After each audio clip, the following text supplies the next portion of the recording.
दोस्तों नमस्कार, मेरा नाम अनिल शर्मा है और आपके सफल लाइफ परिवार में हार्दिक स्वागत है।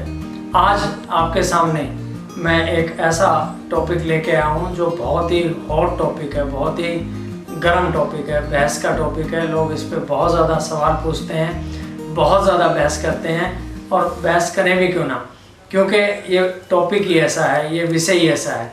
विषय क्या है? दूध हमें पीना चाहिए कि नहीं पीना चाहिए, ये आज मैं आपके सामने चर्चा करूँगा।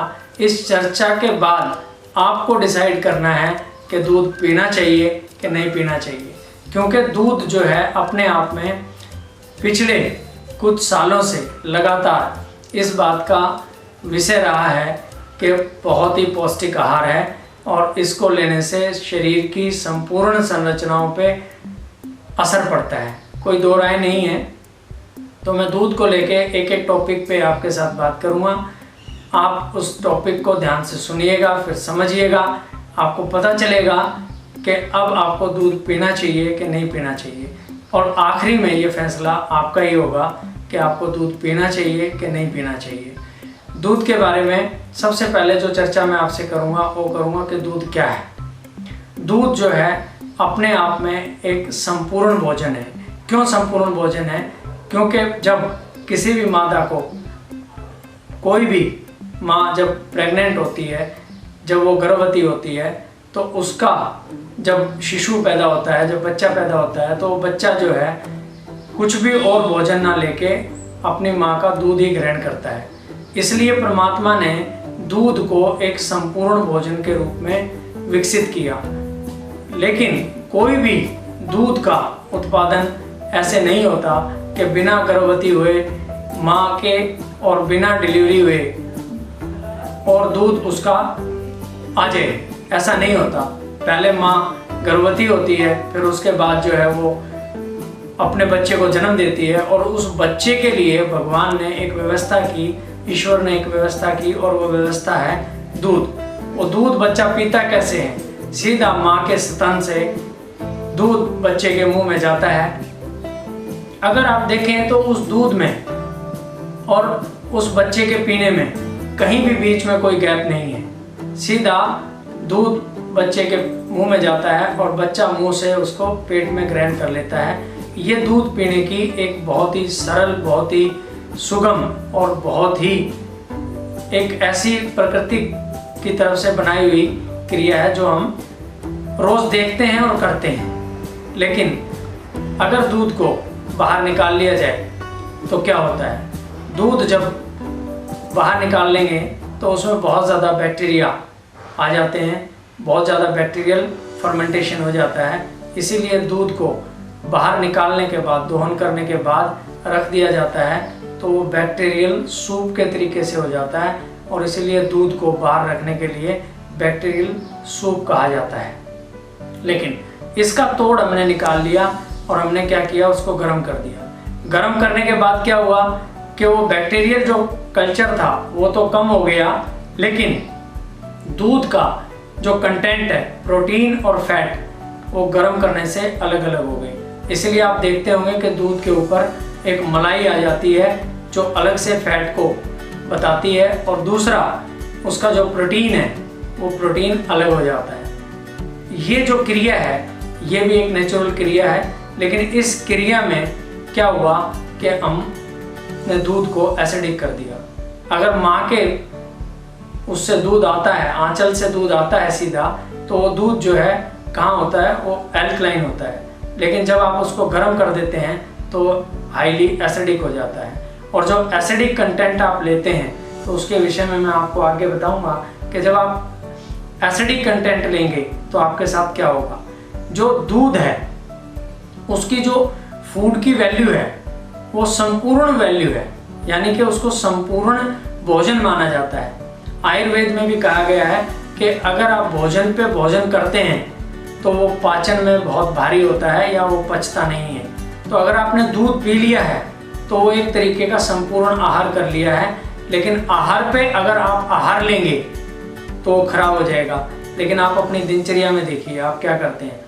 पहले आप पूरा भोजन ले लेते हैं, भोजन लेने के बाद आप क्या करते हैं, भोजन लेने के बाद आप फिर भोजन ले लेते हैं, यानी कि दूध पी लेते हैं। यानी भोजन पे भोजन हो गया, जो कि आयुर्वेद के हिसाब से भी वर्जित है, मॉडर्न साइंस के हिसाब से भी वर्जित है, और अगर आप देखें तो आपकी दिनचर्या और क्रिया के हिसाब से भी वर्जित है, क्योंकि आप उसको ढंग से पचा नहीं पाएंगे। लेकिन हम ऐसा रोज करते हैं और ये हमारा रोज का एक रूटीन है। और रूटीन क्यों है? क्योंकि ऐसा हमें बताया गया है। आज के दूध में और जो आज से पहले का दूध था, यानी आज से 50 साल पहले के दूध की बात करें तो हम क्या देखेंगे, जो हम गाय और भैंस रखते थे, भैंसों का चलन आज से 50 साल पहले थोड़ा कम था, आज बहुत ज़्यादा है। क्योंकि आज से 50 साल पहले दूध एक इंडस्ट्री नहीं था, दूध एक प्रोडक्ट नहीं था जो बेचा जाए बाज़ार में, या बाज़ार के लिए एक बिकाऊ प्रोडक्ट नहीं था। लेकिन आज पूरे तरीके से ये एक बाज़ार का प्रोडक्ट हो गया है, यानी कि एक कॉमर्शियल प्रोडक्ट हो गया है, यानी कि एक ये फैक्ट्री का उत्पाद हो गया है। अगर 50 साल पहले 40 साल पहले की हम बात करें तो क्या था, आप एक गाय पालते थे, गाय को खेतों में चराते थे। जब गाय खेतों में चरने जाती थी तो उसके पैर खुलते थे, उसका शरीर खुलता था, वो बाहर की हवा लेके आती थी, जड़ी बूटी खा के आती थी, प्लस बाहर का पानी पीती थी, और उसके अंदर अपना एक सेल्फ जो हीलिंग का प्रोसेस था वो बहुत अच्छा रहता था। आप आके उसकी खुद सेवा भी करते थे, और उसके बाद उसका जो दूध था वो आप ले लेते थे, और उस दूध के बदले में आप बहुत ज़्यादा फिजिकल वर्क भी करते थे। जैसे आज से 50 साल पहले 40 साल पहले की हम बात करें तो जो लोग इतनी हार्ड वर्किंग करते थे, खेत में हल चलाते थे, और हल चलाने के बाद वो नंगे बदन धूप में रहते थे, नीचे मिट्टी में नंगे पैर चलते थे, एक एक दिन में कम से कम 20-20, 30-30 किलोमीटर, 40-40 किलोमीटर की लंबी दूरी वो हल के साथ तय करते थे। तो जो उन्होंने दूध पिया, उस दूध में उन्होंने पाचन कर लिया, क्योंकि विटामिन डी मिला उनको धूप से, और विटामिन डी में क्या है, फैट है, फैट सोलेबल विटामिन है वो, और फैट सोलेबल विटामिन होने की वजह से वो आपके खाए गए फैट का मेटाबॉलिज्म करके उसको मसल्स में कन्वर्ट कर देता था, क्योंकि वो लोग फिजिकल वर्क करते थे, और वो भी कहाँ, खुली हवा और खुली धूप में करते थे। लेकिन आज के दूध की अगर हम बात करें तो आज का दूध कैसा है? आज का दूध एक इंडस्ट्री का दूध है, यानी कि जो भैंस गाय जो भी आज हम पाल रहे हैं उसमें हमें ज़्यादा दूध की क्वांटिटी चाहिए। ज़्यादा दूध क्यों चाहिए? क्योंकि क्वांटिटी के हिसाब से ही बाज़ार में पैसा मिलता है। जब क्वांटिटी के हिसाब से पैसा मिलता है तो हम क्या करते हैं, हमारी भैंस या गाय ज़्यादा से ज़्यादा दूध दें। ज़्यादा से ज़्यादा दूध कैसे मिलेगा? आज हम उनको ज़्यादा से ज़्यादा ग्रोथ हार्मोन के टीके लगवा रहे हैं, उनकी प्रेगनेंसी में ग्रोथ हार्मोन को यूज़ कर रहे हैं, उनकी ऑलरेडी डाइट में ग्रोथ हार्मोन यूज़ कर रहे हैं, और ज़्यादा दूध ले रहे हैं। अब ज़्यादा दूध मिलने से क्या हुआ, पहले ही गाय या भैंस के दूध में एक ग्रोथ हार्मोन है, वो ग्रोथ हार्मोन मनुष्य के ग्रोथ हार्मोन के साथ नहीं मिलता है। मैं उसका एक एग्जांपल से आपको समझाता हूँ। एक गाय का बछड़ा या एक भैंस का बच्चा 3 साल में अपने जैसे और दूसरे बच्चे पैदा करने के काबिल होता है, और बच्चे पैदा करता भी है। 2.5 से 3 साल में एक गाय की बछिया जो है अपने जैसी बछिया और या बछड़ा पैदा कर लेती है। लेकिन अगर आप इंसान की बात करें तो 2.5 साल में इंसान का बच्चा कितना बड़ा होता है? 2.5 साल में इंसान का बच्चा मुश्किल से ठीक से संभल नहीं पाता है। तो क्या उसका ग्रोथ हार्मोन और उसका ग्रोथ हार्मोन आपस में मिलता है? नहीं मिलता है। उसके ग्रोथ हार्मोन मनुष्य के ग्रोथ हार्मोन से बहुत हैवी हैं, जो मनुष्य नहीं पचा पाता है, जिसकी वजह से उसके शरीर के पाचन तंत्र पे बहुत लोड पड़ता है, और उसका पाचन तंत्र धीरे धीरे खराब होता है, और उसके हार्मोन्स डिस्टर्ब होने शुरू हो जाते हैं। लेकिन पहले वाले लोगों के साथ लोग कंपेयर करते हैं, वो कहते हैं कि पहले के हमारे बुजुर्ग दूध पीते थे। लेकिन पहले के जो बुजुर्ग थे जो दूध पीते थे, आज से 50 साल पहले की जो मैंने बात की, वो क्या करते थे? वो ये करते थे, मैंने जो बताया, नंगे पैर अपनी ज़मीन पे काम करते थे, नंगे बदन सूरज की रोशनी में काम करते थे, हल चलाते थे, फावड़ा चलाते थे, और रात को वो खुली हवा में सोते थे। आप एक प्रैक्टिकल कर लीजिएगा, आप रात को खुली हवा में सोइएगा, और एक आप पंखे की हवा में सोइएगा, एक बार कूलर की हवा में सोइएगा और एक बार एसी की में सोइएगा। आपको डिफरेंस समझ में आ जाएगा। जब आप खुली हवा में सोते हैं तो आपकी 6 से 7 घंटे में पूरी नींद हो जाती है और आपको आलस से नहीं आता।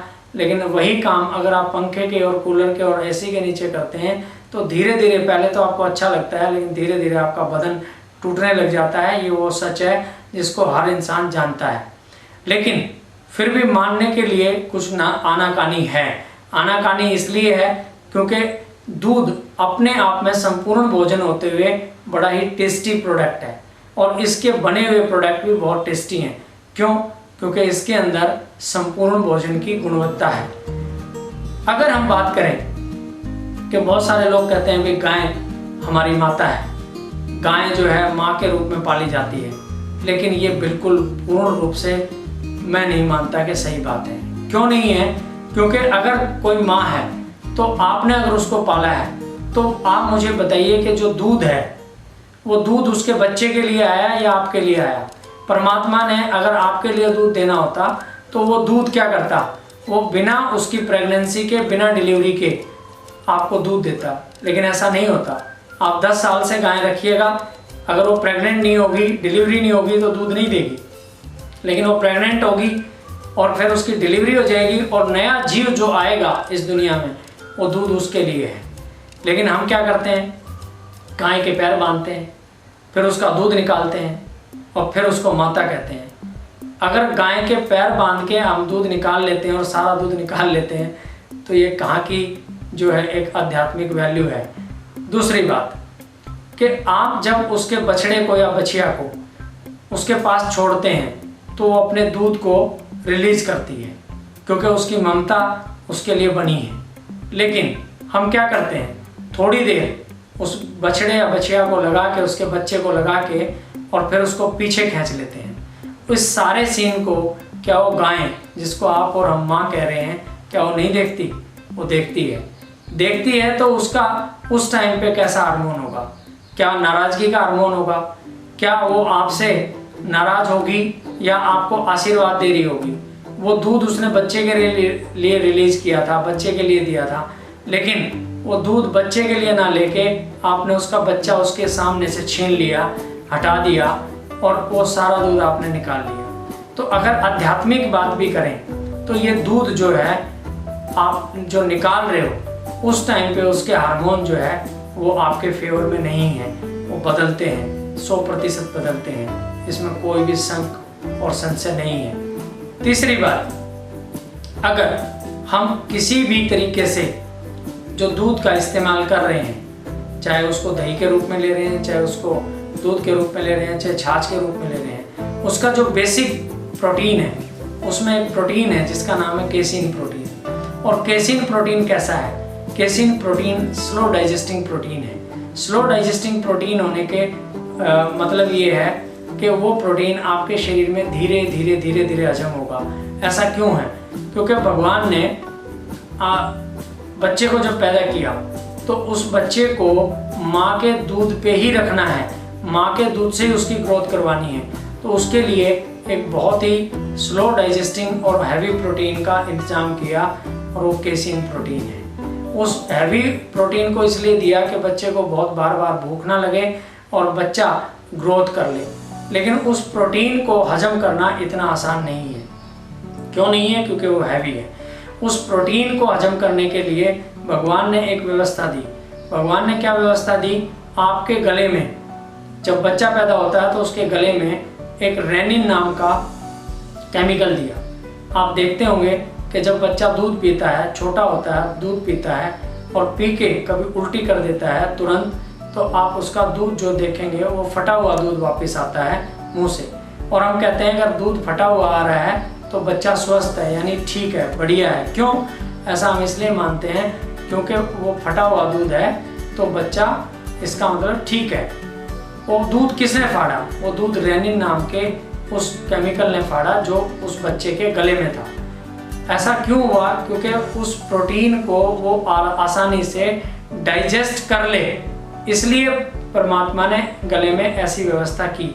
लेकिन एक समय आता है जब वो दूध हट जाता है, यानी दांत आ जाते हैं और जब दूध की आवश्यकता नहीं होती वो ठोस आहार पे आ सकता है, खा सकता है, तो भगवान ने और रेनिन नाम का जो केमिकल गले से निकलता था उसको बंद कर दिया। शरीर उसको बंद कर देता है। जब शरीर उसको बंद कर देता है तो आप जो दूध पीते हो वो फटना बंद हो जाता है। आप किसी बड़े आदमी को दूध पिलाइए, उसका दूध तुरंत वापस गले से निकलवाइए तो आपको पता चलेगा कि वो दूध अब फटा हुआ नहीं है। क्यों फटा हुआ नहीं है? क्योंकि रेनिन नहीं है। अगर रेनिन नहीं है तो दूध फटेगा नहीं। अगर दूध फटेगा नहीं तो उसका केसिन प्रोटीन वो हल्का नहीं होगा, यानी कि डाइजेस्टेबल नहीं होगा और वो हैवी रहेगा। इसीलिए जो है जब आप दूध पीते हो तो वो पाचन में बहुत भारी होता है। इसीलिए पचने में भारी होने की वजह से आपके पूरे जो पाचन तंत्र है, डाइजेस्टिव ट्रैक है, उस पर पूरा वजन डालता है, पूरा उसको लोडेड रखता है। और दूसरी बात, केसिन प्रोटीन में भी जो प्रोटीन की चेन है वो 17 की होती है और आपके बीटा सेल में भी जो चेन होती है वो 17 की होती है। तो जब प्रोटीन डाइजेस्ट नहीं होता तो प्रोटीन जब ब्लड में एंटर करता है तो उसको ब्लड को बेचैन करता है। तो उस टाइम पे ब्रेन जो है WBC को एक्टिव करके, डिफेंस मैकेनिज्म को एक्टिव करके उसको मारने के लिए तैयारी करता है। लेकिन उस तैयारी में बीटा सेल भी डैमेज हो जाते हैं। और अगर आप इस बात का एक एग्जांपल लें तो लास्ट में मैं आपको बताऊंगा कि आपका जो वैल्यू है दूध का वो कैसे आप चेक कर सकते हैं कि वो आपके लिए बढ़िया है कि नहीं है। आज हिंदुस्तान में 2 रोग आपको कॉमन देखने को मिलेंगे, उसमें से एक है डायबिटीज़ और एक है आपका घुटनों का, कमर का, कंधों का, यानी सर्वाइकल का पेन, बैक का पेन और नी पेन। आप अगर बात करें हरियाणा की, राजस्थान की, वेस्टर्न यूपी की और पंजाब की, सबसे ज़्यादा दूध पीने वाले एरियो में से ये कुछ एरिए हैं। लेकिन अगर आप इन राज्यों की सच्चाई देखें और इनमें बीमारी का रेशो देखें तो जब इन्होंने इतना दूध पिया तो इनके दूध पीने के बाद इनमें कैल्शियम की कमी नहीं होनी चाहिए थी, क्योंकि दूध में तो कैल्शियम है। एक कॉमन सवाल आता है कि हमें प्रोटीन कहाँ से मिलेगा, कैल्शियम कहाँ से मिलेगा, हमारे को ग्रोथ कहाँ से मिलेगी अगर हम दूध छोड़ देंगे तो मेरे कुछ आपसे सवाल हैं। उन सवालों को आप मनन करिए, सोचिए और फिर जवाब दीजिए कि इतना ज़्यादा दूध पीने वाला स्टेट है हरियाणा, लेकिन आप हरियाणा के गाँव में जाइए, गाँव में जाने के बाद एक सर्वे करिए, आपको हर घर में लगभग कोई ना कोई दूध देने वाला पशु भी मिलेगा, लेकिन उसके साथ साथ घर में एक व्यक्ति ऐसा मिलेगा जिसके या तो घुटने खराब हैं, या तो उसको सर्वाइकल है, या तो उसको बैक पेन है। इतना दूध पीने के बाद भी ऐसा क्यों? ऐसा इसलिए क्योंकि जो दूध आप पीते हो वो बहुत अच्छे से आप गर्म करते हो। गर्म करने के बाद उसका जो केसिन प्रोटीन और वो उसका नेचर है वो हाईली एसिडिक हो जाता है।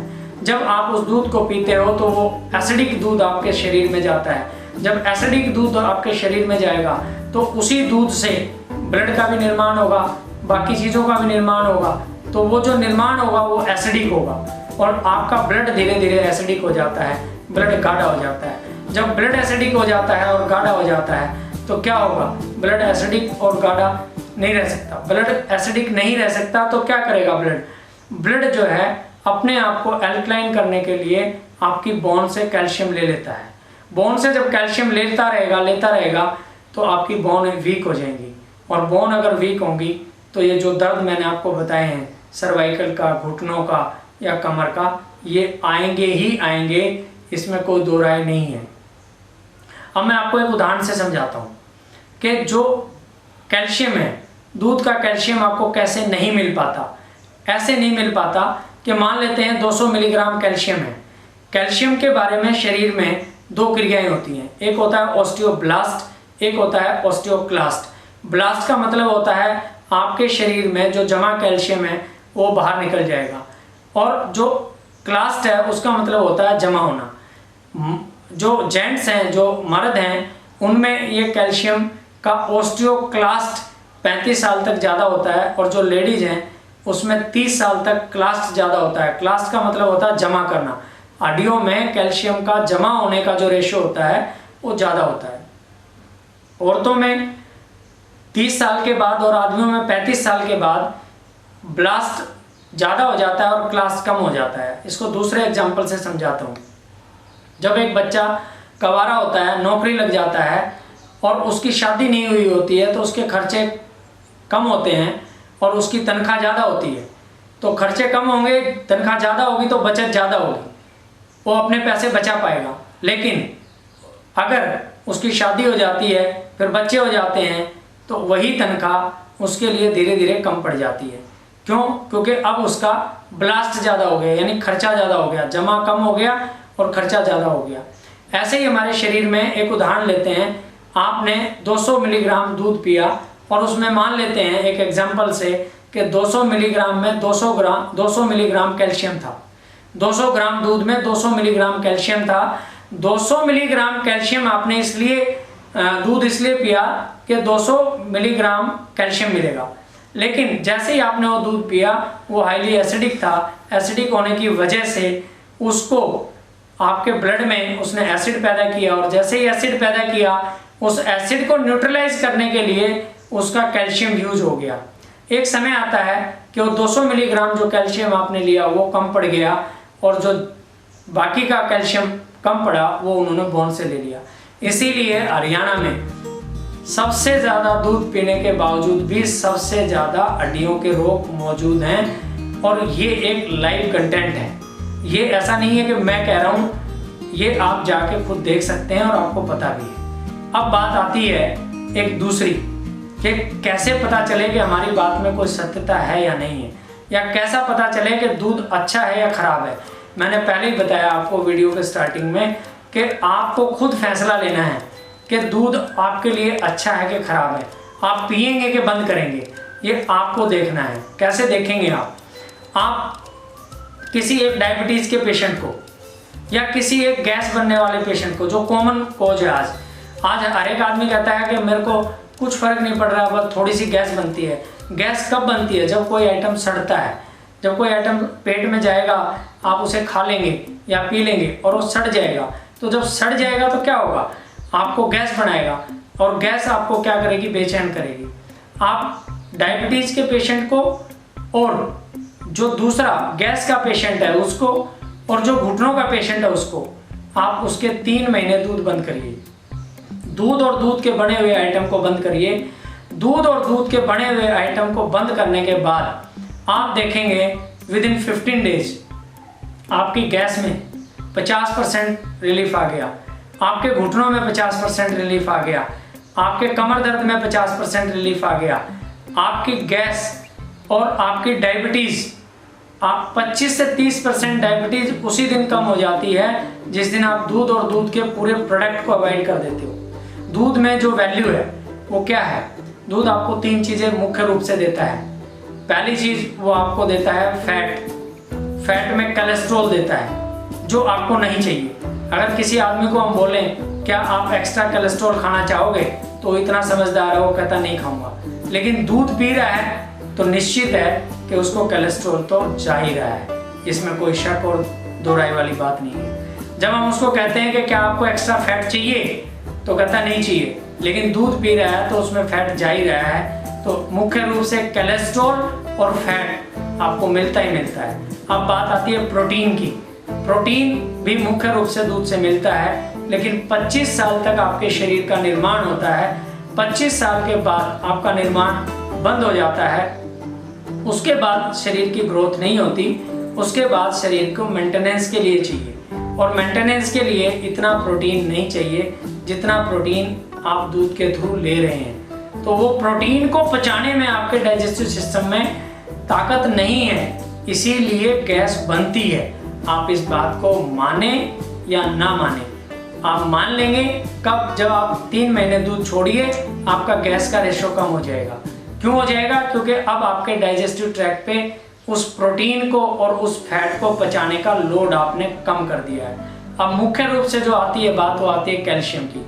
वो मैं आपको पहले बता चुका हूँ कि जब आप उसको उबाल के पूरा गर्म करके पीते हैं तो वो हाईली एसिडिक होता है, और एसिडिक कंटेंट कैल्शियम की रिक्वायरमेंट को बहुत बढ़ा देता है। तो दूध में जो कैल्शियम है उस दूध के कैल्शियम को वो खा जाता है, एसिडिकनेस उसको खत्म कर देती है। इसलिए तीनों ही चीज जो आपको चाहिए थी और वो दूध में थी भी, लेकिन आप उसको अच्छे से अपने शरीर में ग्रहण नहीं कर पाए, इसीलिए आपको कुछ ना कुछ इन रोगों में से जो मैं बता रहा हूँ, या तो हड्डियों के रोग पकड़ लेते हैं, या तो आपको गैस का रोग पकड़ लेता है, या तो आपको डायबिटीज का रोग पकड़ लेता है, या तो आपको कोई ऐसा रोग जो अल्सर का है या आपको जो एसिडिक है, वो रोग मुख्य रूप से आते ही आते हैं। अब अगर मैं इसको लास्ट में वाइंड अप करूं वीडियो को और आपको बताऊं, तो मुख्य रूप से 3 बातें हैं। इस पूरी पृथ्वी पे 84 लाख जोनियां बताई गई हैं। 84 लाख जोनियों में आप 84 जोनियां तो आपने देखी होंगी, कुत्ता, बिल्ली, भैंस, गाय, बकरी, बंदर, ये तो सब हमारे आसपास के पशु हैं, जानवर हैं। इनमें से कोई भी जोनी वाला जानवर, पशु किसी दूसरे की माँ का दूध नहीं पीता, इसीलिए वो स्वस्थ है, इसीलिए वो मस्त है। लेकिन इंसान है, वो किसी भी दूध को नहीं छोड़ता, वो हर तरीके के दूध को इस्तेमाल कर लेता है, चाहे वो बकरी का हो, चाहे वो ऊँटनी का हो, चाहे वो गाय का हो, चाहे वो भैंस का हो, चाहे वो जर्सी गाय का हो, किसी भी चीज़ का हो, वो उस दूध को ग्रहण करता है। और जो उसके लिए नहीं बना है उसको ग्रहण करने से उसे ना समझी में या समझे में कोई ना कोई तकलीफ होती रहती है। ये तकलीफ इसलिए होती है क्योंकि वो लगातार अपने डाइजेस्टिव सिस्टम पे लोड डालता रहता है। दूध में जो मैंने आपसे इतनी चर्चा की है वो इसलिए की है कि आपको ये गलतफहमी दूर हो जाए कि दूध छोड़ने के बाद आपकी ग्रोथ रुक जाएगी, आपका कोई नुकसान हो जाएगा। हम बहुत सालों से दूध नहीं पीते हैं, दूध के प्रोडक्ट भी नहीं खाते हैं, लेकिन हमारी हड्डियाँ कहीं से कमज़ोर नहीं हैं, हम कहीं से कमज़ोर नहीं हैं। हमने हज़ारों पेशेंटों पे इसका लाइव एग्जाम्पल देखा है, देख रहे हैं। हम उनका दूध बंद करवाते हैं, दूध का प्रोडक्ट बंद करवाते हैं, विदिन 15 डेज उसका शरीर हल्का होने लग जाता है, उसके शरीर से टॉक्सिफिकेशन होने लग जाता है, डिटॉक्स होने लग जाता है और बॉडी हल्का महसूस करती है, पेन में फ़र्क आ जाता है। क्यों? क्योंकि उसका हमने पाचन तंत्र फ्री कर दिया है। आप बिल्कुल भी गलतफहमी में मत रहिए कि आपको कैल्शियम कहाँ से मिलेगा दूध छोड़ देंगे तो। मैं कुछ सोर्स बता रहा हूँ, वहाँ से आप अच्छा कैल्शियम ले सकते हैं। दिवाली से लेके होली तक आपको ब्राउन तिल का, जो ना सफ़ेद है ना काले हैं, थोड़े थोड़े ब्राउनिश हैं, उन तिल का आपको इस्तेमाल करना चाहिए। 2 चम्मच सुबह, 2 चम्मच शाम को, दिवाली से लेके होली तक। और उसके बाद सर्दी में पत्ता गोभी आती है, फूल गोभी आती है, तो फूल गोभी का जो पत्ता है उसमें बहुत रिच कैल्शियम है, वो आप सेवन करिए। अगर आपको बहुत ज़्यादा डेफिशिएंसी है कैल्शियम की, तो आप किसी से सलाह लेके चूना इस्तेमाल करिए। बाकी जो भी फल, सब्जियां, सलाद आप कच्चे खाते हैं, उनमें सब में कैल्शियम की थोड़ी थोड़ी मात्रा होती है। आपका कैल्शियम कहीं कम नहीं होगा। आप सारे पत्ते, जैसे तुलसी का पत्ता है, जैसे मरवे का पत्ता है, जैसे पालक का पत्ता है, पुदीने का पत्ता है, धनिया का पत्ता है, और भी बहुत सारे पेड़ जो सराउंडिंग में आपके मिलते हैं, पीपल का पत्ता, बड़ का पत्ता, नीम का पत्ता, कीकर का पत्ता, ये सब पत्तों को आप इकट्ठा करिए, इनको तोड़िए, धोइए और इनका जूस बनाइए। इसमें भी आपको बहुत अच्छी क्वालिटी का कैल्शियम मिलेगा और बहुत अच्छी क्वालिटी का आपको, मतलब इतना ज़्यादा बढ़िया कैल्शियम और वो सब मिलेगा कि आपकी कैल्शियम की कमी नहीं रहेगी, ये पक्की बात है। लेकिन सच ये है, बढ़िया ये है कि आप पहले दूध के बारे में अपना विचार बनाइए। आपका कोई भी अगर सवाल है तो आप कमेंट बॉक्स में लिख के आप हमसे वो सवाल का जवाब पूछ सकते हैं। अगर आपको फिर भी कोई ऐसा लगता है कि आपको हमसे बात करनी है तो आप हमें फ़ोन भी कर सकते हैं और आप हमारे से बात भी कर सकते हैं। आपका बहुत बहुत धन्यवाद, बहुत बहुत आभार, नमस्कार।